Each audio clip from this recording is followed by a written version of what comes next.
Olivier Brismé participe aussi à notre débat en tant qu'entraîneur maintenant de l'équipe de Pontassel-Buzet.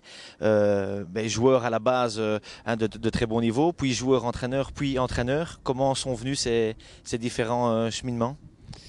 Un petit peu par hasard. En fait, on dit souvent qu'on a envie de boucler la boucle et de revenir à son club d'origine en tant que joueur pour terminer sa carrière. Donc moi, c'était un petit peu le cas à Pontassel où je suis vraiment chez moi. Et puis, il s'est fait qu'il y a eu des petits soucis avec l'ancien entraîneur. J'étais capitaine de l'équipe, il restait 6 matchs à jouer. Et j'ai accepté à ce moment-là de reprendre l'équipe juste en dépannage.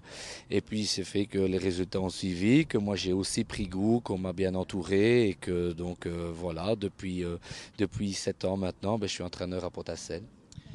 Vous êtes l'entraîneur d'une équipe en vue, hein, une équipe qui l'année dernière a remporté le tour final de P1 et est allée à tout près à un match de la montée en promotion. Avant ça, vous aviez été champion en P2. Ça veut dire que vous connaissez le haut niveau de cette série. Donc je veux dire, quel est un peu le niveau du foot énuyer et comment ça se passe pour les Carolos de manière générale dans ce foot énuyer? Est-ce qu'ils s'y sentent bien?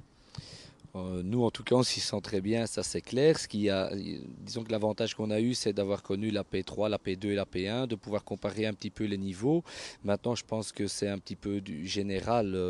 Au niveau du football, maintenant, il faut gagner beaucoup de duels. Il y a beaucoup plus d'engagement qu'avant. C'est clair, je pense qu'au niveau technique, c'est peut-être un petit peu moins fluide, mais par contre, dans l'engagement, c'est beaucoup plus élevé. Et maintenant, on se rend compte qu'une équipe qui auparavant techniquement était supérieure gagnait régulièrement. Maintenant, c'est pas forcément le cas.